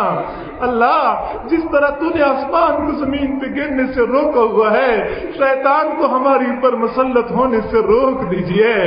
اللہ ہم کمزور ہیں، یہ قوی ہے، اللہ ہمارے اوپر غالب رہتا ہے، کمزوروں کا ساتھ دے دیجئے، کمزوروں کا ساتھ دے دیجئے۔ گناہوں سے پاک صاف زندگی نصیب فرما۔ اللہ ہمارے لیے گناہوں سے بچنا مشکل ہے، تیرے لیے تو بچانا آسان ہے، ہمیں گناہوں سے بچا لیجئے، اللہ بچا لیجئے۔ اے کریم پروردگار ہم کب تک تجھ سے دور بھٹکتے پھریں گے؟ ہمیں اپنا قرب نصیب فرما، ہمیں اپنی محبت نصیب فرما، اپنی معرفت نصیب فرما۔ کلمہ پڑھتے پڑھتے ہماری زندگی گزر گئی لیکن ایمان کی حلاوت نہ پا سکے، ہمیں ایمان کی حلاوت نصیب فرما، سجدوں کا سرور عطا فرما، مناجات کی لذت نصیب فرما۔ اے کریم پروردگار ہم کب تک یہ بے ذوق سجدے کرتے رہیں گے؟ کھڑے نماز میں ہوتے ہیں، دل و دماغ حاضر نہیں ہوتے، اللہ ہمیں نمازوں کی حضوری نصیب فرما، خضوع والی نماز عطا فرما۔ کریم پروردگار ہمارے دلوں میں اپنی محبت کا ایک قطرہ ٹپکا دیجئے، ہمیں اپنا دیوانہ بنا دیجئے، اپنا مستانہ بنا دیجئے، اللہ غیر سے بیگانہ بنا دیجئے۔ اے کریم آقا تیری کریمی کا واسطہ، اے رحیم آقا تیری رحیمی کا واسطہ، اے جواد پروردگار تیرے جود و سخا کا واسطہ، اللہ تو سخی ذات ہے، تجھے سخاوت سجتی ہے، بخل نہیں سجتا۔ اے اللہ اتنے بندے کسی دنیا کے سخی کے پاس چلے جاتے وہ بھی خالی ہاتھ نہ لوٹاتا، تو زمین و آسمان کے خزانوں کا مالک ہے، اپنے بندوں کو خالی ہاتھ نہ لوٹا۔ سخاوتوں کا مظاہرہ فرما دیجئے، رحمتوں کے دروازے کھول دیجئے، خالی جھولیاں بھر دیجئے میرے مولا، خالی جھولیاں بھر دیجئے۔ اے کریم پروردگار ہمیں اپنے در سے خالی ہاتھ نہ لوٹا۔ دنیا کی بھیک مانگنے والے ایک در سے خالی ہاتھ چلے جائیں ان کے اوپر تو کوئی حسرت نہیں، وہ اگلے در پہ چلے جائیں گے، مسئلہ تو ہمارا ہے، ہمارے سامنے کوئی دوسرا در نہیں، اللہ تیرے در کے سوا ہمارے سامنے کوئی دوسرا در نہیں، ہم مانگے تو کس سے مانگیں، جائیں تو کہاں جائیں؟ اللہ ہمیں اچھی طرح پتا ہے جو تیرے در سے دھتکارا گیا اس کو کہیں جائے پناہ نہیں ملتی، اللہ دھتکار نہ دیجیے، اے کریمہ کا دھتکار نہ دیجیے، اللہ دھتکار نہ دیجیے۔ اللہ گداگر جمع ہو چکے ہیں، بھکاری جمع ہو چکے ہیں، رحمتوں کی بھیک مانگ رہے ہیں، اللہ دھتکار نہ دیجیے، محروم نہ فرما، محروم نہ فرما۔ اے کریم پروردگار ایک مرتبہ محبت کی نگاہ ڈال دیجیے، اللہ ایک مرتبہ رحمت کی نگاہ ڈال دیجیے، تیرے ایک نگاہ کی بات ہے، میری زندگی کا سوال ہے، اللہ تیری نیم نگاہ سے ہماری بگڑی بن جائے گی، بگڑی بنا دیجیے، رحمتوں کا مظاہرہ فرما دیجیے۔ اللہ تجھے اپنے رحم و کرم پہ بڑا ناز ہے، قرآن پاک میں بار بار کہتا ہے میں رحیم ہوں، میں کریم ہوں، اللہ تو دکھا دیجیے تو کیسے رحیم و کریم ہے، گناہوں پہ قلم پھیر دیجیے، پہاڑوں جتنا بوجھ ہلکا کر دیجیے، اللہ ہلکا کر دیجیے، اے کریم آقا ہمارے بوجھ کو ہلکا کر دیجیے، اللہ ہم اتنے کمزور ہیں، ہم سے دنیا کی گرمی برداشت نہیں ہوتی، جہنم کی گرمی ہم کیسے برداشت کریں گے؟ اللہ ہم نادان ہیں، گناہوں میں لتڑے ہوئے ہیں، دنیا میں دیکھا ہے بچہ گندگی میں لتڑا ہوا ہوتا ہے، ماں اس سے نفرت نہیں کرتی، پھینک نہیں دیتی، وہ سمجھتی ہے اگرچہ نادان ہے لیکن بچہ تو میرا ہے، اس کو صاف کر کے سینے سے لگا دیتی ہے۔ ہم سر کے بالوں سے لے کے پاؤں کے ناخنوں تک گناہوں میں لتڑے ہوئے ہیں، اللہ ہماری نگاہیں آلودہ ہیں، زبان گناہوں کی میل سے میلی ہے، اللہ ہمارے ہاتھ پاؤں گناہوں میں گندے ہیں، اے کریم آقا ہم سے نفرت نہ فرما، ہم سے نفرت نہ فرما، محبوب کا امتی سمجھتے ہوئے ہمیں صاف کر دیجئے، رحمتوں سے دھو دیجئے، پھر ہمیں کریم کر دیجئے، اے کریم پروردگار دھتکار نہ دیجئے، اللہ ایک مرتبہ محبت کی نگاہ ہماری اوپر ڈال دیجئے، اللہ وہ محبت کی نگاہ جو تو نے بشر حافی کے اوپر ڈالی تھی، دنیا کے شراب خانے میں مست تھا، اللہ تیری محبت کی نگاہ پڑ گئی، تو نے ان کو اپنا دیوانہ بنا دیا، اللہ وہ فضیل بن عیاض جو کہ ڈاکوؤں کا سردار تھا تو نے ولیوں کا سردار بنا دیا، اللہ وہ جنید بغدادی جو کہ دنیا کا پہلوان تھا، تو تیری محبت کی نگاہ پڑ گئی، تو نے روحانیت کا پہلوان بنا دیا۔ اے کریم آقا وہ عمر جو تیرے محبوب کے قتل کے ارادے سے گھر سے نکلے تھے، اے اللہ وہ تو ہدایت کے طلبگار بھی نہیں تھے، ہاتھ میں ننگی تلوار نکل کے ارادے کچھ اور تھے، اللہ تیری محبت کی نگاہ پڑ گئی، تو نے ان کو فاروق اعظم بنا دیا، مرادی مصطفیٰ بنا دیا۔ اللہ جو ہدایت کے طلبگار نہ ہو تو ان کو کہاں سے کہاں تک پہنچا دیتا ہے، ہم تو تجھے بنانے کے لیے در در کی ٹھوکریں کھا رہے ہیں۔ اللہ ہمیں اپنا بنا لیجئے، ہماری اوپر بھی محبت کی نگاہ ڈال دیجئے، ہمیں بھی ہدایت عطا فرما دیجئے، گناہوں سے پاک صاف زندگی نصیب فرما، ہمیں امتحانات سے بچا لیجئے، آزمائشوں سے بچا لیجئے۔ اے اللہ امتحان تو اس سے لیتے ہیں جو پاس ہونے کا دعویٰ کرتا ہو، اللہ ہم تو فیل ہونے کا اعتراف کر رہے ہیں، اللہ امتحانات سے بچا لیجئے، اللہ بچا لیجئے۔ اے کریم پروردگار ہم تو اعترافی مجرم ہیں، اللہ اعتراف کر رہے ہیں، اللہ بچا معاف کر دیجئے، معاف کر دیجئے۔ اللہ ہم تیرے غلام، ہمارے ابا و اجداد تیرے غلام تھے، اللہ ہم تو جدی پشتی تیرے غلام ہے، اللہ خصوصی رعایت فرما دیجئے، خصوصی رعایت فرما دیجئے، نسل در نسل تیری بندگی میں گزار رہی، اللہ خصوصی رعایت فرما دیجئے، اپنا بنا لیجئے، اپنی یاد والا بنا لیجئے، ہماری نگاہوں کو پاک فرما، دل و دماغ کے خیالات کو درست فرما۔ اے کریم پروردگار ہم نے دو چہرے بنائے ہوئے ہیں، ایک چہرہ دنیا والوں کو دکھانے کے لیے ہے، ایک ہمارا اصل چہرہ ہے، ہمارا سب کچھ تیرے سامنے کھلی کتاب کی مانند موجود ہے۔ اللہ ہم تجھے تو دھوکہ نہیں دے سکتے، تیرے سامنے جھوٹ نہیں بول سکتے، اے اللہ سب کچھ تیرے سامنے ہے، ہمارے پاس گناہوں کے سوا کچھ بھی نہیں ہے۔ اللہ ہم تیرے سامنے کیا پیش کریں، نسبتیں ہیں تیرے محبوب کے ساتھ، تیرے محبوب کی امتی ہیں، ہم تجھے ان نسبتوں کا واسطہ دیتے ہیں۔ اللہ ہمارے گناہوں کو نہ دیکھ، گنبد خضرا کو دیکھ لیجئے، گنبد خضرا کو دیکھ لیجئے، اللہ ہمیں اپنا بنا لیجئے، اللہ اپنا بنا لیجئے، گناہوں سے پاک صاف زندگی نصیب فرما۔ اے کریم پروردگار ہم توبہ کرتے ہیں، ہماری توبہ کو قبول فرما، اللہ رد نہ فرما، رد نہ فرما۔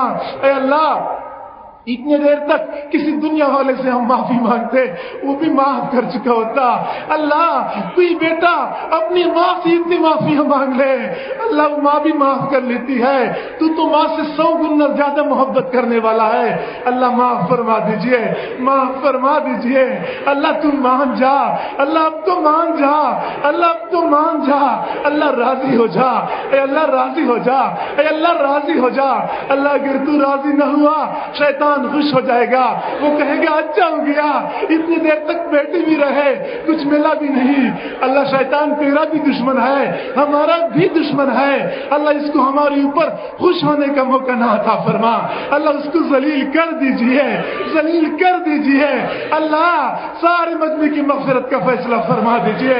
اے کریم پروردگار تیرے محبوب یوسف علیہ السلام نے اپنے بھائیوں کو فرمایا تھا لا تثریب علیکم اليوم، تم سب آزاد ہو، اللہ تیرے محبوب صلی اللہ علیہ وسلم نے فتح مکہ کے موقع پہ اللہ اپنے قریش بھائیوں سے فرمایا تھا لا تثریب علیکم اليوم، اللہ آج تو اپنے بندوں کے بارے میں فرما دیجئے لا تثریب علیکم اليوم اذهبوا انتم الطلقاء، تم سب آزاد ہو، اللہ آزادی کا اعلان فرما دیجئے، اعلان فرما دیجئے۔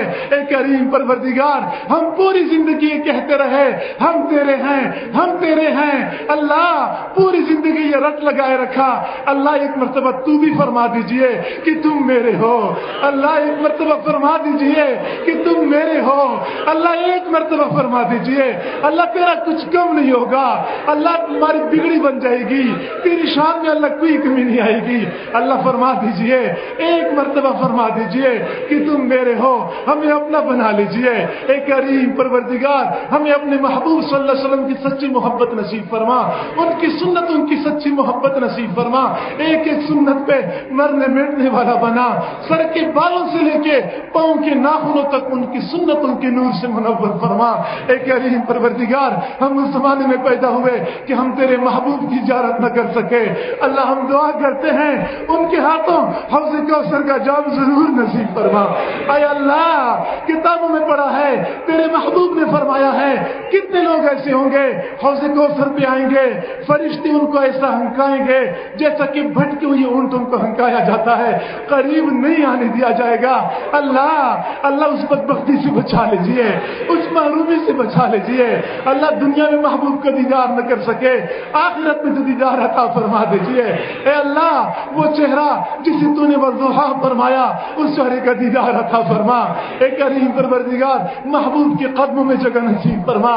اللہ، کتنے لوگ قیامت کے دن ایسے ہوں گے محبوب کے سامنے جائیں گے، محبوب ان کو دیکھ کے مسکرائیں گے، وہ محبوب کو دیکھ کے مسکرائیں گے۔ اللہ، ہمیں بھی یہ سعادت نصیب فرما دیجیے۔ اس دنیا میں گنبد خضرا کی زیارت بار بار نصیب فرما، حرمین شریفین کی زیارت بار بار نصیب فرما۔ اے کریم پروردگار، آسانیاں پیدا فرما۔ وہ تیرے کتنی خوش نصیب بندے ہوتے ہیں، احرام باندھ کے لبیک اللہم لبیک کہتے ہوئے بیت اللہ کی طرف بڑھ رہے ہوتے ہیں، کوئی حجر اسود کو بوسے دے رہا ہوتا ہے، کوئی غلاف سے چمٹ رہا ہوتا ہے۔ ہمیں بھی اوپر کا ایک مناظر بار بار نصیب فرما۔ اللہ، ہمیں بھی وہ مناظر نصیب فرما، ہماری ان دعاؤں کو اپنی رحمت سے قبول و منظور فرما۔ حاضرین سب کی پریشانیوں کو ختم فرما، سب کی نیک تمناؤں کو پورا فرما، بے روزگاروں کو روزگار عطا فرما، بے اولادوں کو اولاد عطا فرما، بے گھروں کو اپنے گھر عطا فرما، جن کی رزق کی تنگی ہے ان کی تنگیوں کو دور فرما، جو پریشان حال ہیں ان کی پریشانیوں کو ختم فرما، جو مصائب و آلام کا شکار ہیں ان کو مصائب و آلام سے چھٹکارا عطا فرما، جو بیمار ہیں یا جن کے گھروں کے اندر بیمار ہیں اللہ ان کو شفا نصیب فرما، شفا کاملہ عاجلہ مستمر عطا فرما، سب کو سکون اور چین کی دولت سے مالا مال فرما۔ اے کریم پروردگار، جن کے گھروں میں جوان بچے بچیاں ہیں والدین کو ان کے فرض ادا کرنے آسان فرما۔ اللہ، گھر میں جوان لڑکی ہوتی ہے، رشتے نہیں آتے، والدین کے دلوں کی کیا گزرتی ہے، وہ کس کو دل کی دھڑکن سنائیں، کس کے سامنے آنسو بہائیں، کس کو دل کا غم سنائیں۔ اے کریم پروردگار، اے بے کسوں کے دستگیر، اے ٹوٹے دلوں کو تسلی دینے والے، اے خالی جھولیاں بھر دینے والے پروردگار، تمام حضرات کی تمام نیک تمناؤں کو پورا فرما، سب کی پریشانیوں کو ختم فرما۔ اے کریم آقا، مجمع کے اندر کتنے اہل علم حضرات موجود ہیں، اے اللہ جو دین کا کام کر رہے ہیں، اللہ ان کی کاموں میں برکت نازل فرما، ان کی محنتوں میں برکت نازل فرما، ہم سب کو دین کی خدمت کے لیے شرف قبولیت نصیب فرما، دین کے ادارے چلانے والوں کے ساتھ اپنی مدد شامل حال فرما، پڑھنے پڑھانے والوں کی کو شرح صدر نصیب فرما۔ اے کریم آقا، زندگی کے آخری لمحے تک دین کا کام کرنے کی توفیق عطا فرما، انتظام و انصرام کرنے والوں کو اپنے مقربین بندوں میں شامل فرما، سب کو اپنی کامل سچی اور سچی محبت نصیب فرما۔ جن حضرات نے پروگرام کے لیے راہ ہموار کی، اللہ ان حضرات کو بھی اجر عظیم عطا فرما، ان کی تمام نیک تمناؤں کو پورا فرما، سب کو خوشیوں بھری زندگی نصیب فرما، ہماری ان دعاؤں کو اپنی رحمت سے قبول و منظور فرما۔ اللہ، دین کی خدمت میں جو شعبے، جو جماعتیں کام کر رہی ہیں، جس طرز پہ کام کر رہی ہیں، جہاں جہاں کام کر رہی ہیں، اللہ سب کی محنتوں کو برابر فرما، جو رکاوٹیں ہیں رکاوٹوں کو دفع دور فرما۔ اے کریم پروردگار، ہم سب کو معاشرے کے اندر ایک اچھا مسلمان، ایک اچھا انسان بننے کی توفیق عطا فرما۔ اے اللہ، ہمیں حقیقی معنوں میں اپنے محبوب صلی اللہ علیہ وسلم کے اخلاق کا اللہ حصہ عطا فرما، ان کی پیروی کی توفیق عطا فرما۔ اللہ، ہمیں اپنے گھر میں، اپنے معاشرے میں، اپنے ماحول میں دوسروں کے لیے رحمتوں کا باعث بنا، اللہ زحمتوں کا باعث نہ بنا، سکون کا باعث بنا، اطمینان کا باعث بنا، اللہ انتشار کا باعث نہ بنا۔ ہماری ان دعاؤں کو اپنی رحمت سے قبول و منظور فرما۔ ربنا تقبل منا انك انت السميع العليم وتب علينا انك انت التواب الرحيم وصلى الله تعالى على خير خلقه محمد وآله واصحابه اجمعين۔